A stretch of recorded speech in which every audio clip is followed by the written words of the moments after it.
এখতিয়ার করতে হবে মুসলমানদেরকে।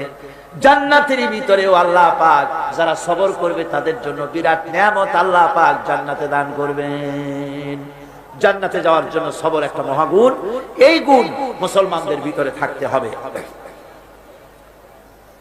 আমার বন্ধুগণ, কোরআনে কারীমের ছোট্ট সূরা ওয়াল আসরের ভিতর থেকে যে কথাগুলি বিগত 4 দিন আর আজকে বলা হলো, জীবন আমাদের ব্যর্থ, জীবন আমাদের ক্ষতিগ্রস্ত।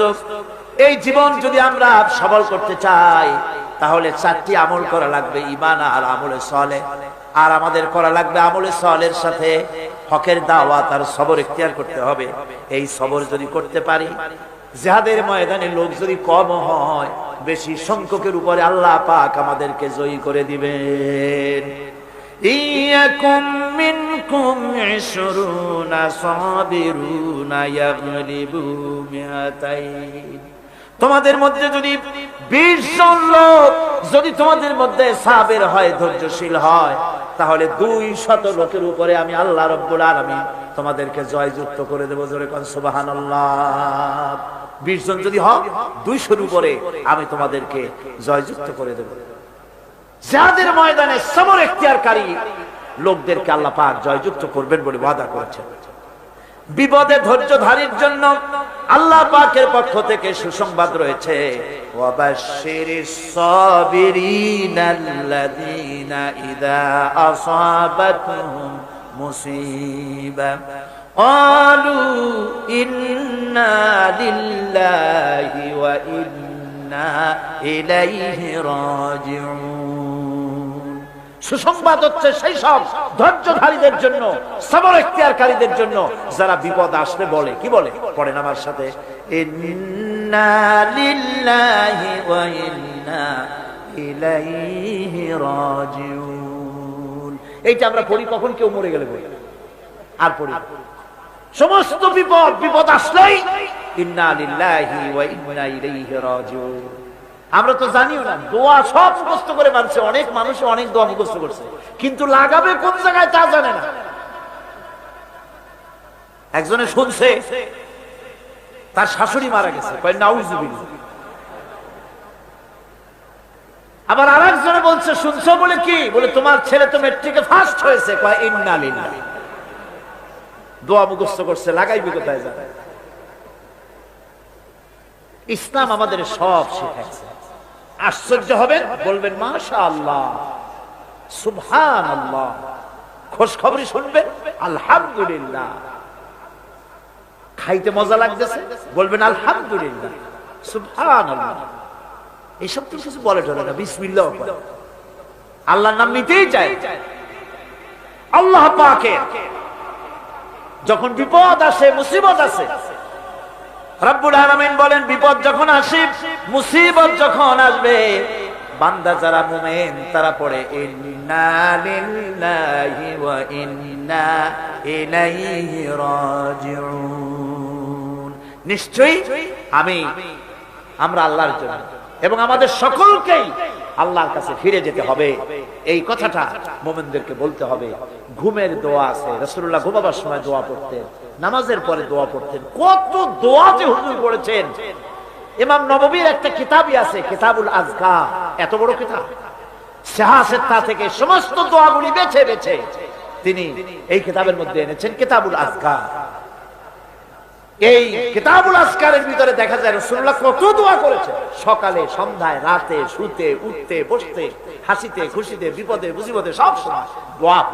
এই দোয়াগুলি আপনারা মুখস্থ করবেন, এই দোয়াগুলি বই কিনে নেবেন এবং তার থেকে মুখস্থ করবেন, অর্থ সহকারে জানবেন এই দোয়াগুলি কি মূল্যবান দোয়া। আল্লাহর কাছে এই দোয়াগুলি হুজুর করতেন। আমার বন্ধুগণ, সবরকারীদের জন্য আল্লাহ রাব্বুল আলামিন জান্নাতের ভিতরে সুউচ্চ মর্যাদা দান করবেন, তাদের জন্য সুসংবাদ রয়েছে।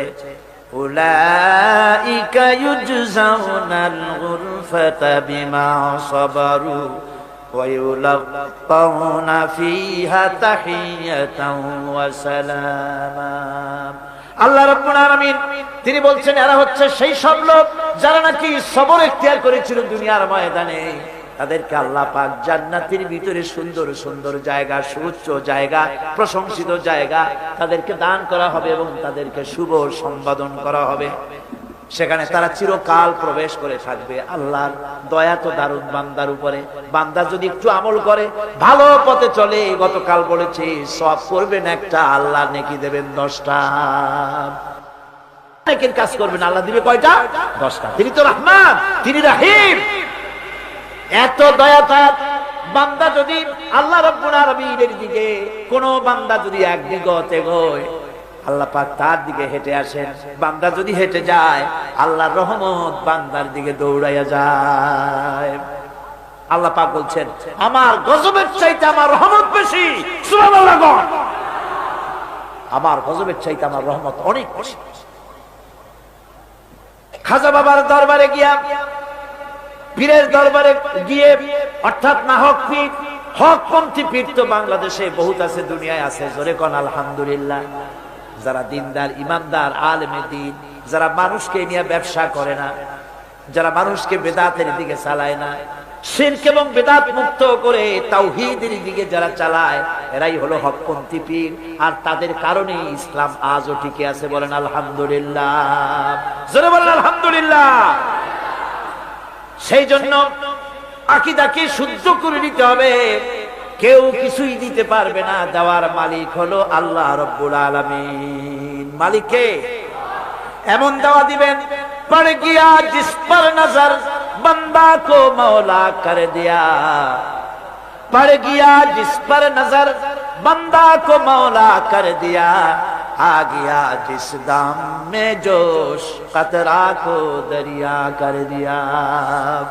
আল্লাহ রাব্বুল আলামিনের রহমতের নজর যদি কোন গোলামের প্রতি পড়ে যায়, গোলামটা বাদশাহে পরিণত হয়ে যায়। আল্লাহর রহমতের নজর যদি এক ফোঁটা পানির উপরে পড়ে যায়, পানি ফোঁটা আটলান্টিক মহাসাগরে পরিণত হয়ে যায়। সে আল্লাহ রাব্বুল আলামিনের উপরে ঈমান এনে সৎ কাজ করে, হকের দাওয়াত দিয়া সবর ইখতিয়ার করলে পরে আল্লাহ পাক তাদেরকে জান্নাত দান করবেন। জান্নাতের সুউচ্চ মাকাম আল্লাহ পাক দান করে দিবেন। এই 4 দিন ধরে যে কথাগুলি আমি আপনাদের সামনে বললাম, এই কথাগুলির ভিত্তিতে রাসূলুল্লাহ লোক তৈরি করেছিলেন। আবু বকর হলেন, ওমর হলেন, আলী হলেন, ওসমান হলেন, রিদওয়ানুল্লাহি তাআলা আলাইহিম আজমাইন।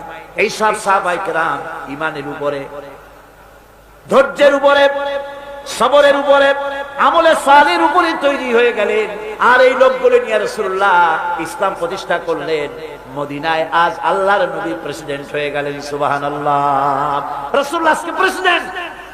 সমাজ বিনির্মাণে সূরা আসরের বিরাট অবদান। আল্লাহ বললেন, জীবনের সমস্ত মানুষের জীবন বিফল, ব্যর্থ, ক্ষতিগ্রস্ত। 4টা কাজ করলে জীবন সফল হয়ে যাবে। কয়টা কাজ? মাত্র 4টা কাজ। এই 4টি কাজ যদি বাংলাদেশের জনগণ করে, ঈমান যদি আনে, সৎ কাজ যদি করে, হকের দাওয়াত যদি দেয়, কোনো ভয় পাবে না। মসজিদের মেম্বারে বসে হক কথা বলবে, তাতে চাকরি থাকুক আর চলে যাক। এর নাম ঈমান। এর নাম কি? এর নাম ঈমান। ওই যে ভারতের ইমাম বুখারীর কথা বোধহয় গত বছর বলছিলাম। ইমাম বুখারীর কথা, বাপের দেখছেন কথা কি কায়দায় কয়। সুবহানাল্লাহ বিহামদিহি। যিনি কোরআন শরীফের বিরুদ্ধে যখন কলকাতা হাইকোর্টে কেস করা হলো, কোরআন শরীফকে ব্যান করে দেওয়া হলো, নাউযুবিল্লাহি মিন যালিক। ভারতের বুকে শাহী জুমা মসজিদের ইমাম ইমাম আব্দুল্লাহ বুখারী তিনি বক্তৃতা করেছেন, খুতবা দিয়েছেন। সেই খুতবার মধ্যে বলেছেন, আমি শুধু দিল্লি জুমা মসজিদের ইমাম নই, আমি ভারতের 20 কোটি মুসলমানের ইমাম। এ ভারতকে আমরা সাজাইছি। ভারতের কুতুব মিনার আমার করা, ভারতের তাজমহল, শীষমহল, দেওয়ানি আম, দেওয়ানি খাস সব মুসলমানদের করা। ভারত, পৃথিবীর মানুষেরা ভারতে যা দেখতে যায় সব কার করা? আমার মুসলমানের করা। ইমাম বুখারী বলেছেন, আমাদের করা সেই দেশের বুকে 20 কোটি মুসলমানের কলিজার সাথে সম্পর্কিত পৃথিবীর 120 কোটি মুসলমানের কলিজার সাথে সম্পর্কিত কোরআন ব্যান করবে। যদি কোন কোর্টের এই ভারতবর্ষে, ভারতের, ইন্ডিয়া কোন কোর্টের কোন বিচারপতি কোরআনকে ব্যান করা হলো এই রায় যদি ঘোষণা করে, তাহলে সেই বিচারপতিকে পাড়াইয়া ধরিয়া আমি আমার বাম হাত দিয়ে তার জিহ্বাটা টেনে ছেড়ে ফেলে দেব।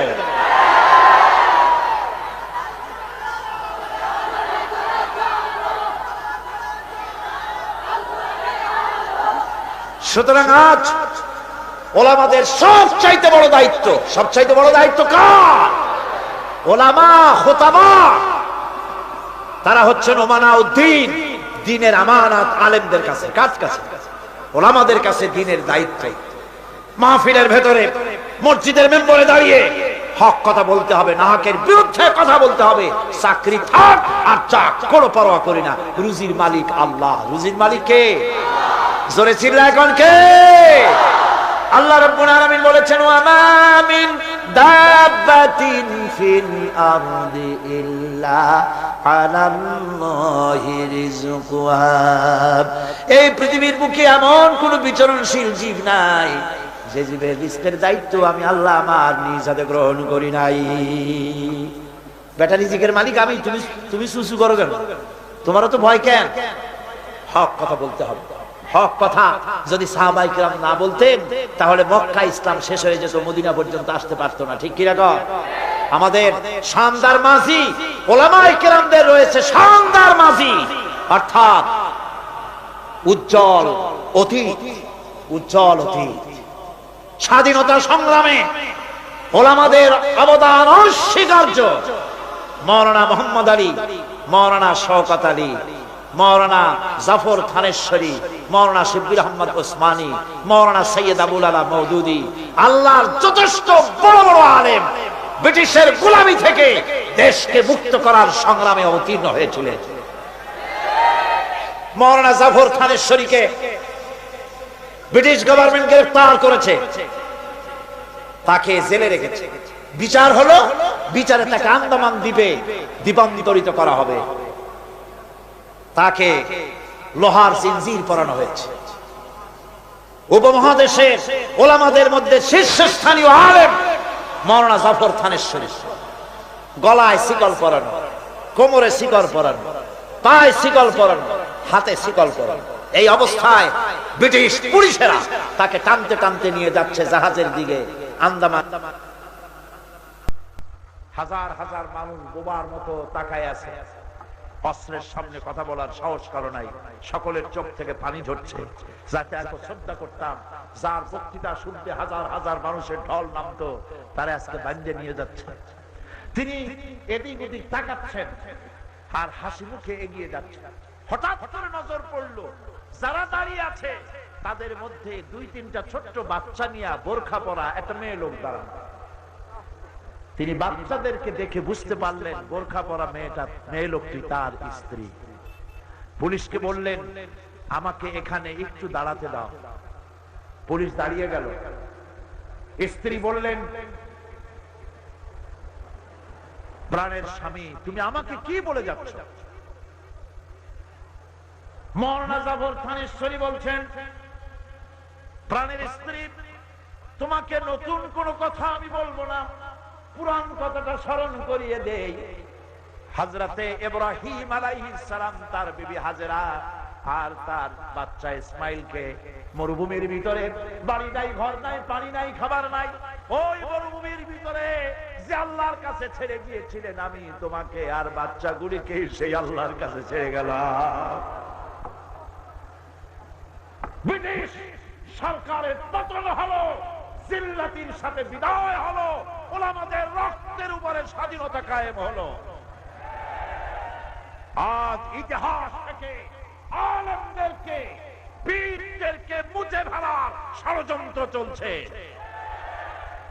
এদেশে ইসলাম এনেছে আল্লাহর ওলিরা, আল্লাহর পীর বুজুর্গ, আল্লাহর ওলিরা, তারা এই দেশে ওলামায়ে কেরাম ইসলাম এদেশে এনেছেন। তাদের কারণেই এই দেশে লক্ষ লক্ষ মসজিদ হয়েছে, মাদ্রাসা হয়েছে। ওলামায়ে কেরামদের সঙ্গে বেয়াদবি করে কোন সরকার টিকতে পারে নাই, ভবিষ্যতেও ওলামাদের আজ এক হওয়ার সময় এসেছে। ওয়াতাসিমু বিহাবলিল্লাহি জামিআন ওয়ালা তাফাররাকু, ঐক্যবদ্ধ হয়ে আমার রশিকে মজবুত ভাবে ধারণ করো। আমার রশি হলো কি? জোরে কোন কি? এই রশি, এটাকে আল্লাহ রশি বললেন, হাবলুল্লাহ, এটা আল্লাহ রশি। এই রশি আল্লাহ ছাড়িয়ে দিলেন কোথায়? দুনিয়ায়। আমরা ছিলাম কোথায়? তাও মনে নেই। আমরা ছিলাম জান্নাতে। আমাদের বাপ মা কোথায় ছিলেন? জান্নাতে ছিলেন। জান্নাত থেকে পড়লাম কোথায়? দুনিয়া নামক কুয়ার মধ্যে। কুয়া থেকে কুয়ায় পতিত মানুষ উঠাবার জন্য সবচাইতে সুন্দর জিনিস কি? বাঁশ না লাঠি? রশি। রশি হলো সবচাইতে উপকারী। এখন এই রশি ধরে আপনি মানুষ উঠাবেন, সেজন্য সেই রশির আবার দুইটা শর্ত থাকতে হবে। রশির শর্ত কয়টা হবে? দুইটা। একটা শর্ত হলো রশিটা যেন পচা পাটের দড়ি না হয়, তাহলে নিচে যারা পড়ছে এরা যদি রশি ধরে আর উপর দিয়ে যদি টান দেয়, রশি ছিঁড়ে যাও বাঁচতো তাও শেষ। রশিটা হইতে হবে মজবুত। রশিটা কি হইতে হবে? দুই নম্বরে রশি যিনি ধরবেন কুয়ার উপর থেকে, তার হাতটা মজবুত হতে হবে, যেন কুয়ায় পতিত লোকেরা রশি ধরিয়া ঝুলা পড়লে ওনার হাত দিয়া ফসকিয়া মানুষগুলো সিটই পড়ে দাঁতগুলো না ভাঙে। সেই জন্য হাতটা কি হতে হবে? এবার আপনারা বলেন, হাবলুল্লাহ আল্লাহর রশি কি কোনো পচা পাটের দড়ি নাকি? আল্লাহর হাত কি কোনো শিথিল হাত নাকি? আল্লাহ বলছেন, ওই দুনিয়ার মানুষেরা, জান্নাতি তোমরা ছিলা, দুনিয়ায় আমি পাঠাইছি, উঠায় আনার জন্য রশি নাজিল করে দিলাম। রশি হলো কোরআন। ওয়াতাসিমু বিহাবলিল্লাহি জামিআন, আস্তাতা বলা হয় নাই যেখানটা খুশি সেখানটা ধরো, এরকম না, সবাই মিলে এক জায়গা দিয়া ধরো। রশির অপর প্রান্ত ধরে টেনে আমি আল্লাহ তোমাদেরকে আবার হারানো জান্নাতে পৌঁছাইয়া দেব। হারানো জান্নাতে আমরা কি আবার ফিরে যেতে চাই? কারা কারা চাই? আলহামদুলিল্লাহ, জোরে কোন আলহামদুলিল্লাহ।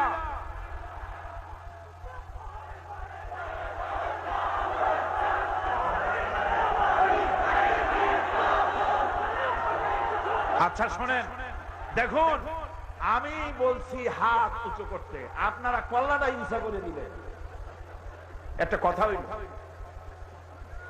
এত বড় মাহফিল ডিস্টার্ব করবেন না। আপনি কি দেখবেন? যেদিকে তাকাবেন সেদিকেই মাথা, একজনের মাথা আর একজনের দেখা ছাড়া আর কোনো পথ নেই। বসুন, দাঁড়িয়ে থাকবেন না। আমি আজকের বক্তৃতা খুব লম্বা করবো না, যেহেতু অনেক দূর থেকে লোকেরা এসেছেন, ফিরে যেতে হবে।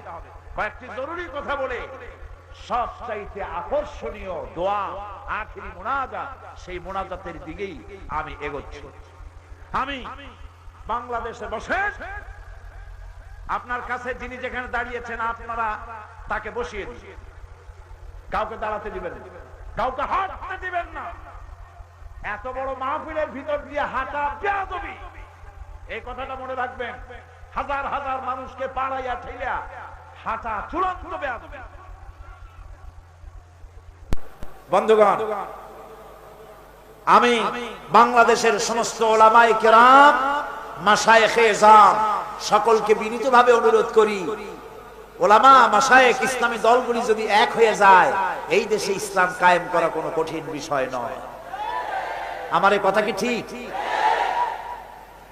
ওলামারা এক হইলে, পীর সাহেবরা, ইসলামী দলগুলি এক হলে ইসলাম যে কায়েম হয়ে যাবে, এ কথা আমাদের শত্রুরা বোঝে নাকি বোঝে না?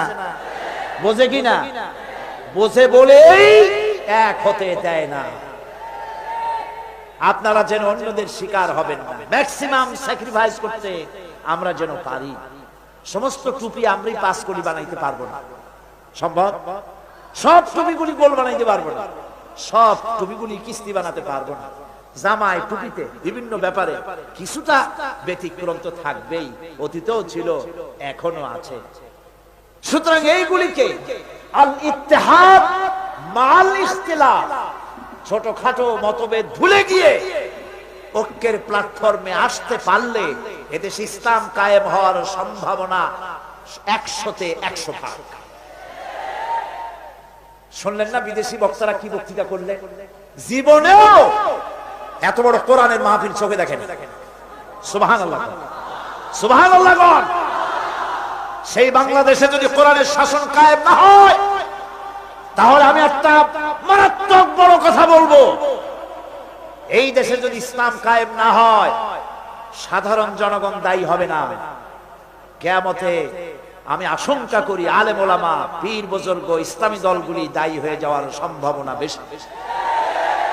আল্লাহ যেন দয়া করে সব ওলামাদেরকে, পীর সাহেবদেরকে বুকে বুকে মেলার তৌফিক দান করে দেয়। আল্লাহ যেন আমাদের মধ্যে পারস্পরিক মহব্বতকে বৃদ্ধি করে দেন। আওলাদ রাসূল আমার থেকেও সুন্দর করে বলেছেন, আলিয়া পড়লে চোখে দেখতে পারে না, তার ইলম সব কুছ খালিয়া। আর দেওবন্দীদেরকে এইভাবে উনি একটা বলেছেন। তো এইভাবে করে একদল আরেক দলকে দেখতে পারবো না, এক পীর আরেক পীরকে সহ্য করতে পারবো না। এটাই আমাদের পতনের কারণ। আল্লাহ যেন আমাদের সকলকে এক প্ল্যাটফর্মে বসার, একজন আরেকজনকে চুমা খাওয়ার, বুকের সাথে লাগাবার তৌফিক আল্লাহ যেন দিয়ে দেন। সকলে কোন আমিন। বন্ধুগণ, ওলামাদের ব্যাপারে আমি খুব আশাবাদী। আমি এখন অত্যন্ত আশাবাদী বাংলাদেশে ইসলাম কায়েম হবে ইনশাআল্লাহ, ইনশাআল্লাহ। কারণ আমরা আমাদেরকে দাবায় রাখতে পারবে না কেউ। বিশ্বকবি, কবি সম্রাট আল্লামা ইকবাল রহমাতুল্লাহ আলাইহি বলেছেন, বাতিল সে দবনে ওয়ালে আয়াসমা নেহি হাম, बातिल से दबने वाले आसमां नहीं हम, सो बर कर चुका है तू इम्तिहान हमारा। বাতিলের সামনে মাথা নত করার জাতি আমরা নই। আকাশ বারবার পরীক্ষা করেছে, আমরা বাতিলের সামনে মাথা নত করব না। আমরা ভেঙ্গে যাব, মাথা নিচু করব না। আমাদের জেল হতে পারে, আমাদের ফাঁসি হতে পারে, কিন্তু তারপরেও কোরআনের রাজ বাংলাদেশে কায়েম হবে ইনশাআল্লাহ।